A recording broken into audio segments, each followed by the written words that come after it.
hear a number of different recordings, and you will have to answer questions on what you hear. There will be time for you to read the instructions and questions, and you will have a chance to check your work. All the recordings will be played once only. The test is in 4 sections. At the end of the test, you will be given 10 minutes to transfer your answers to an answer sheet. Now turn to Section 1. Section 1. You will hear a conversation between a commercial property letting agent and a businessman who wants to move his business to new premises. First, you have some time to look at questions 1 to 6.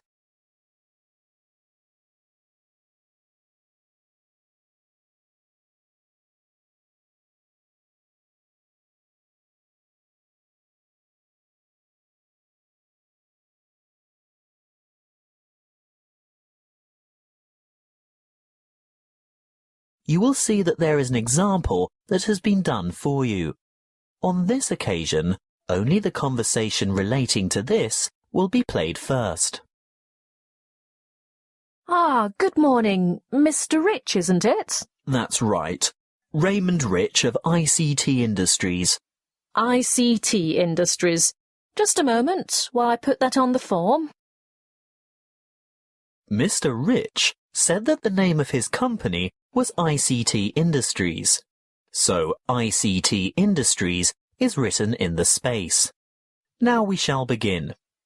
You should answer the questions as you listen, because you will not hear the recording a second time.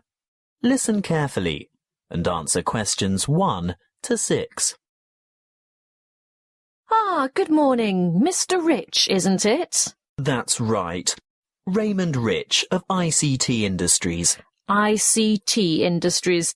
Just a moment while I put that on the form. Now, you're looking for new office space, is that right? Yes. Our present lease is due to expire soon, and as the company's expanding anyway, we need to find somewhere to move to. Do you prefer the suburbs, the city, or a commercial zone on the outskirts? Well, currently we're in a very pleasant suburb, but as I said, we've outgrown that building as we've got to move anyway. I think the city centre is where we want to be, right in the heart of things. I see. Anywhere in particular? Yes, somewhere in the vicinity of the main transport centre, because I have a large staff, and car parking in the city is terribly expensive. I think it would be a good idea if we didn't use our cars at all. Exactly what size premises are you looking for? Good question. Something more than the 10,000 square metres we have at present should do it. Shall we say 12,000 square metres? That's probably about right. Yes, I think that would meet our needs. Just how many employees do you have to accommodate? 40 in all, but only 14 will have their own offices. The rest will be in open-plan shared offices. Oh, I forgot to ask. Do any of your employees have extra requirements? Will we need to consider people with disabilities? Yes. Actually, there is one in a wheelchair who'll need suitable access and another who can walk just a few paces. She uses a mobility scooter, so we'd need to make sure all facilities, especially toilet facilities, were suitable and accessible, and we'd also need to be either on the ground floor or to find a secure place by the lifts for Mrs. Jackson to park her scooter. I'll need to keep that in mind when I come up with the property for you to look at. Now, when are you thinking of moving? Well, our current lease expires in August, so we'd like to have the move completed by then, of course. Well, there is a very suitable property that I have in mind here in the city, but the owners want a lease signed by the end of this month, May. Ooh, too early, I'm afraid. I'd be ready to sign up by the end of June, though. Shall we say signed up by the 1st of July and moved by the end of that month? Definitely. Before you hear the rest of the conversation, you have some time to look at questions 7 to 10.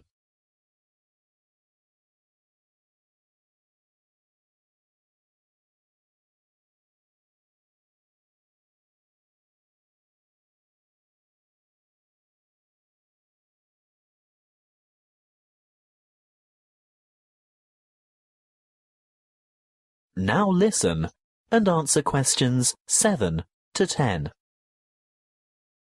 Well, I'll keep your requirements in mind and let you know when something comes up. Wait a minute. There is a vacant office space on the 10th floor of this very building. Would you care to take a look? It has only just become available, but I haven't started marketing it yet because it's in need of a bit of a makeover. The floor area is about the right size. Good. Let's see it then.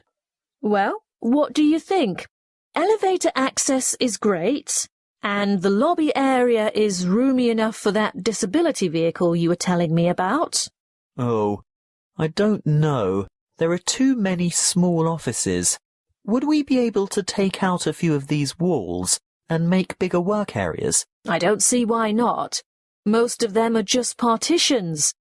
Obviously, load-bearing walls can't be touched, but there aren't many of those to worry about.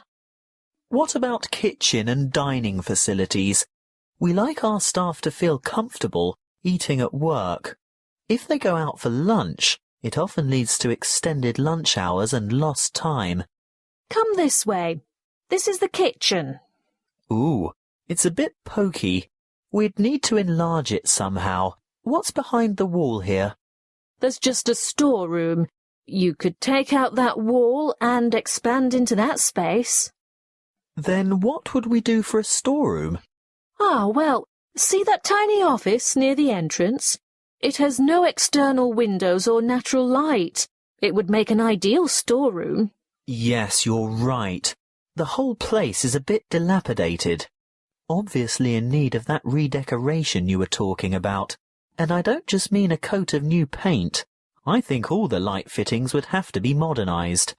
Those broken blinds have to be replaced, and this old blue carpet definitely has to go. I agree.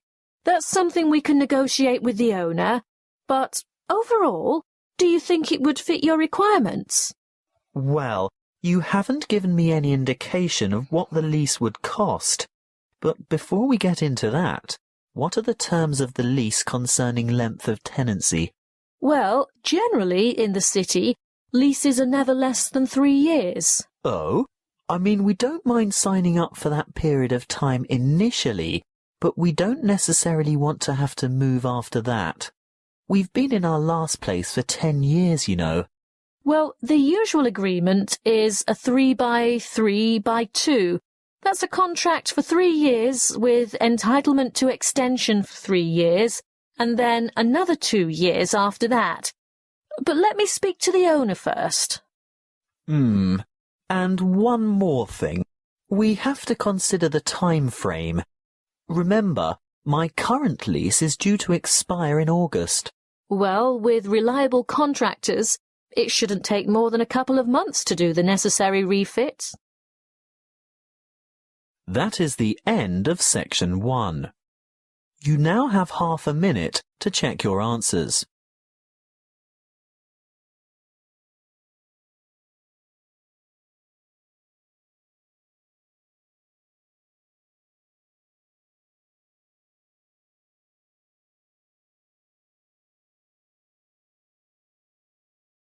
Now turn to Section 2. Section 2. You will hear a committee member giving a talk to a nature club about coming events. First, you have some time to look at questions 11 to 15.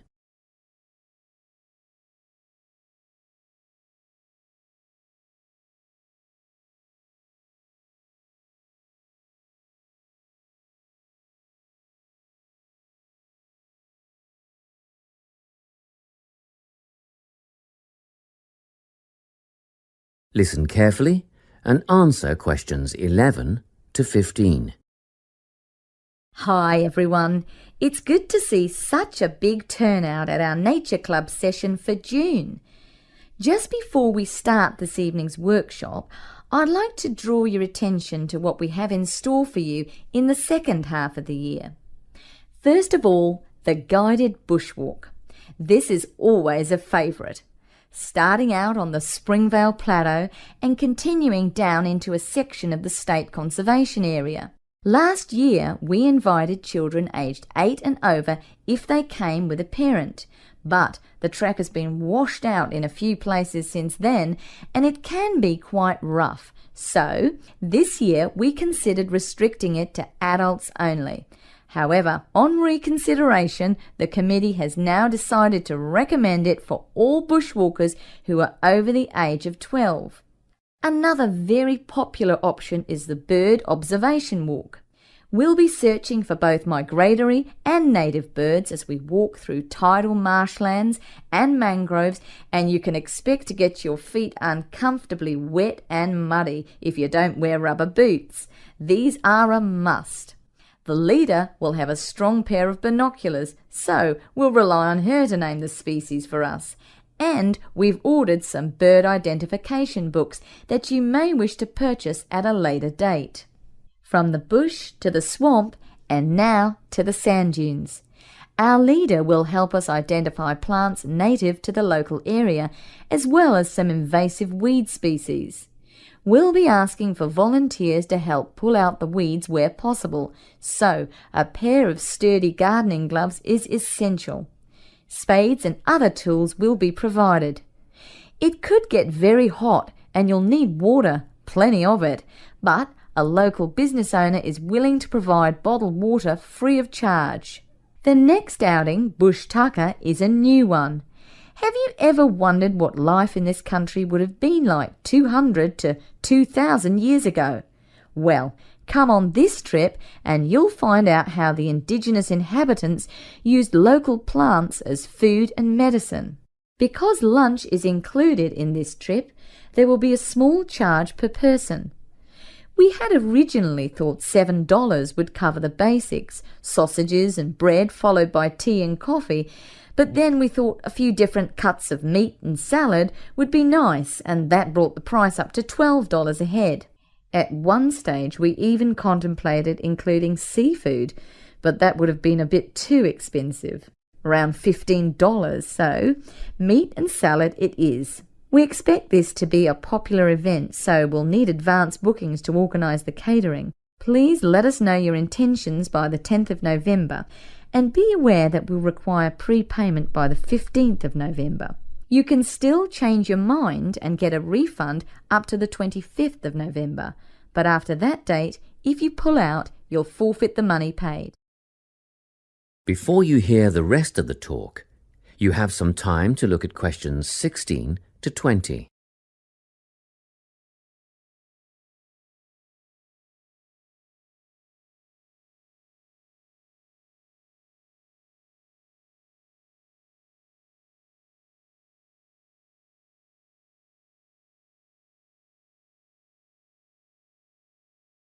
Now listen and answer questions 16 to 20. Well now, if you can give me a few more minutes of your time, I'll fill in a few details for you. The bushwalk, led by Glenn Ford, is first up in July, on the 2nd of the month. It'll start from Springvale as usual, but this year we'll be setting off in the morning at 9:15 and we'll get back at 1 in the afternoon. The birdwatching expedition is on the 10th of September at Camford, and the leader is the president of the Nature Club, our very own Joy Black. If you have any questions at all about bird life, Joy is the person to ask. This is a twilight outing from 4:30 to 6:30. Next up is the trip to the sand dunes on the 26th of November with Rex Rose.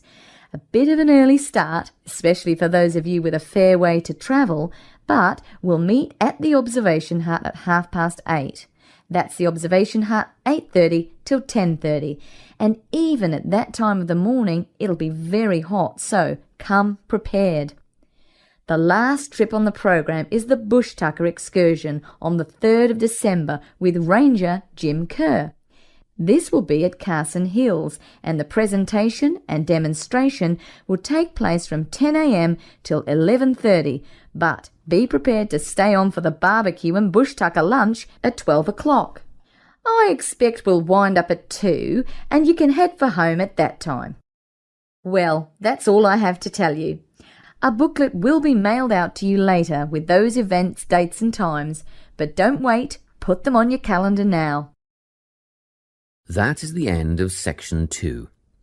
You now have half a minute to check your answers.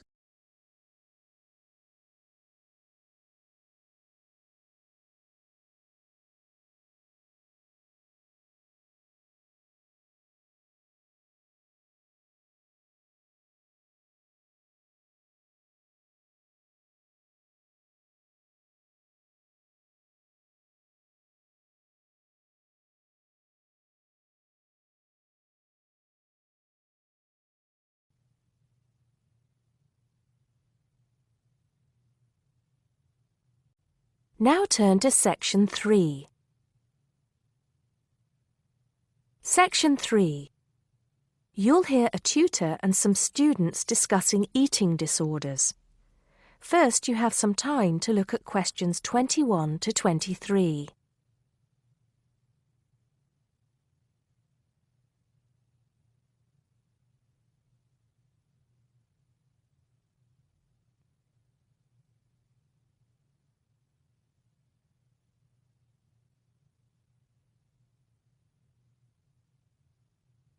Now listen carefully and answer questions 21 to 23. Good afternoon.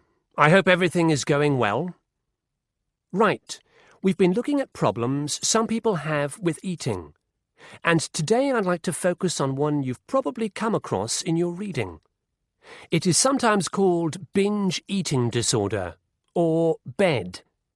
As you know, I am not a particular fan of these acronyms, so I will refer to it by the alternative name, compulsive eating disorder.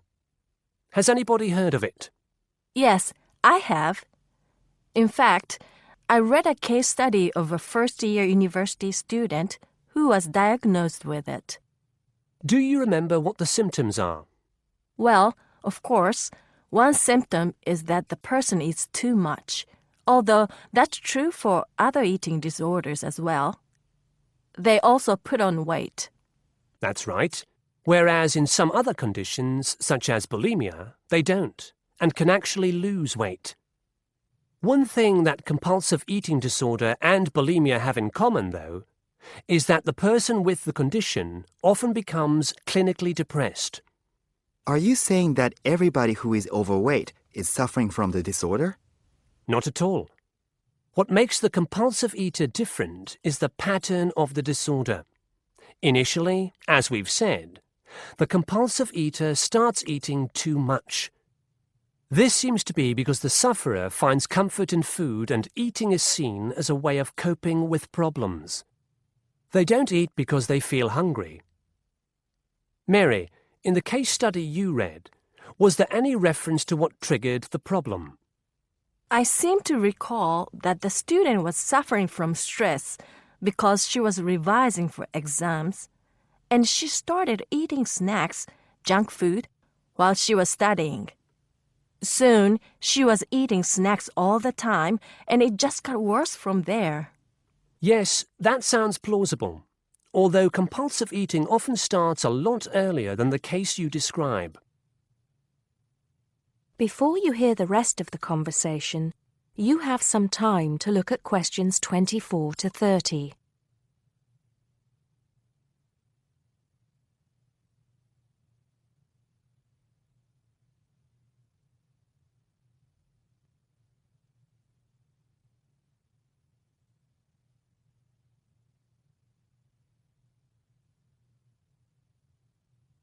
Now listen and answer questions 24 to 30.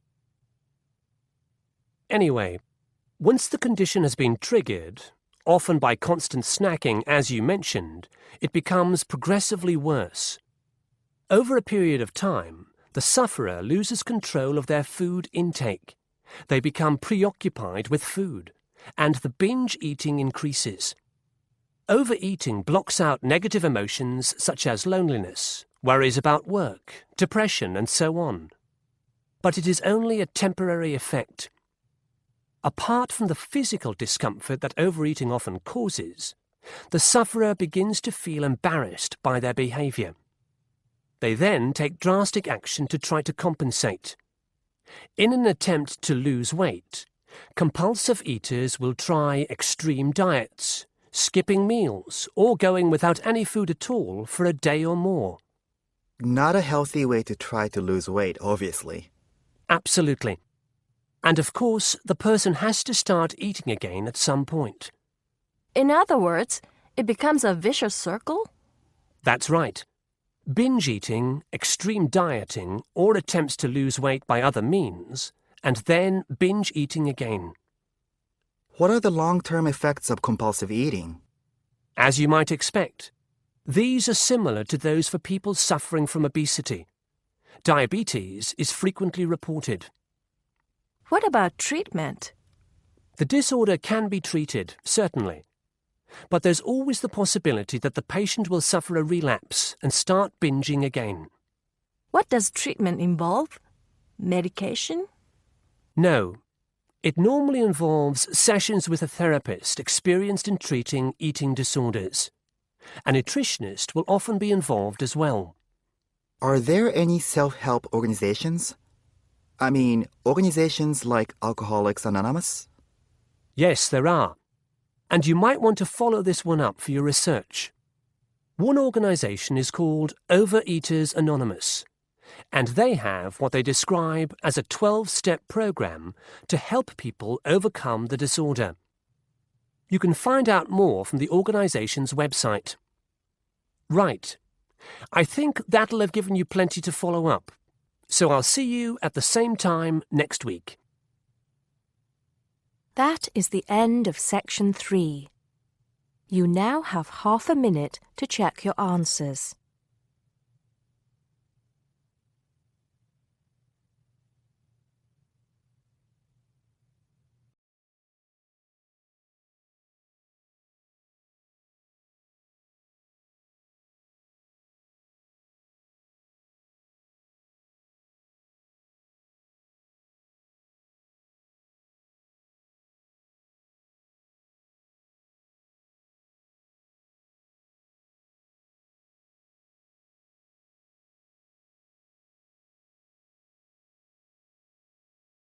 Section 4. In this section, you'll hear an introduction on the adventure class. First, you have some time to read questions 31 to 40.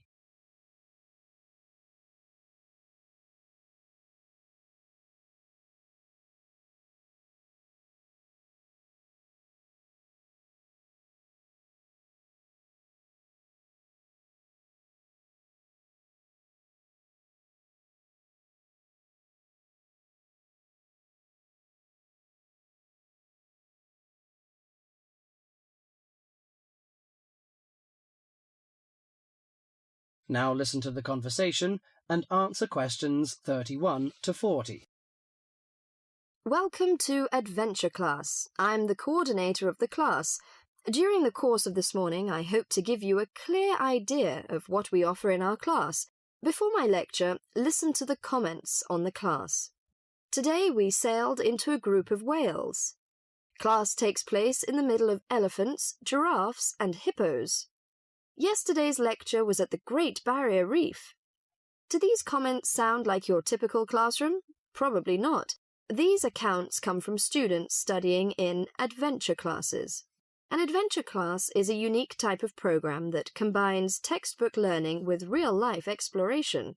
Students and teachers travel together for a program in discovery and exploration.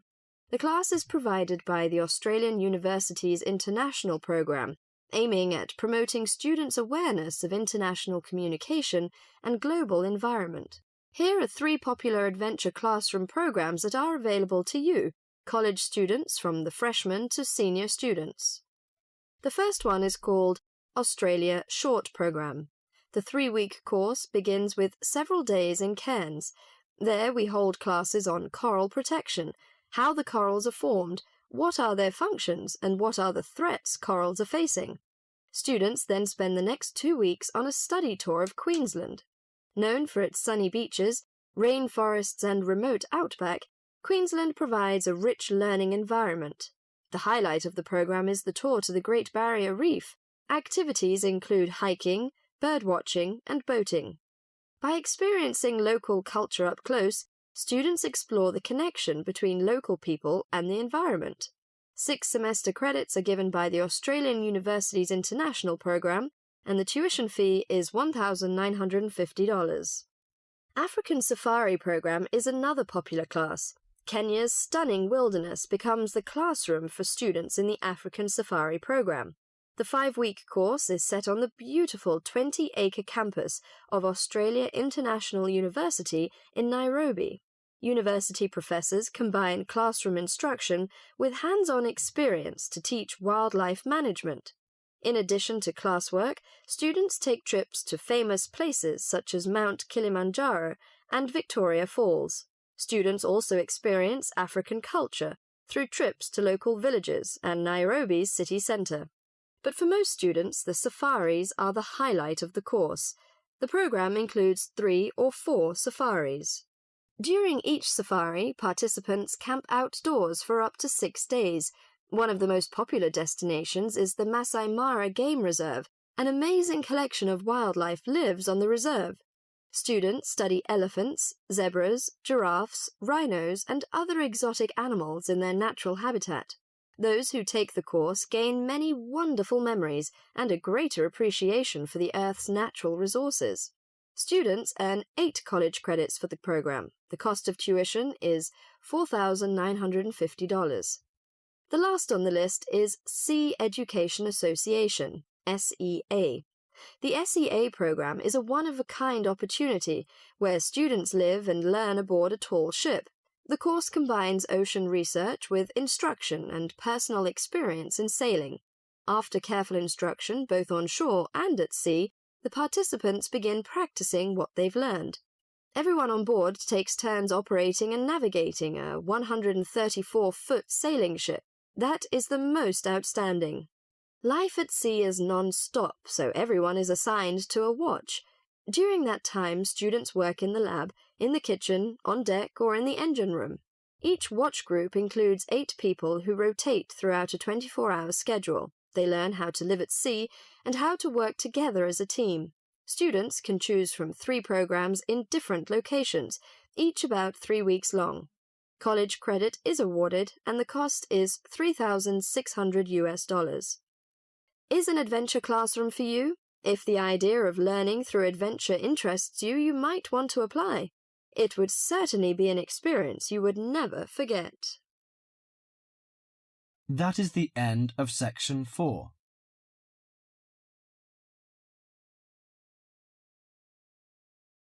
You now have half a minute to check your answers.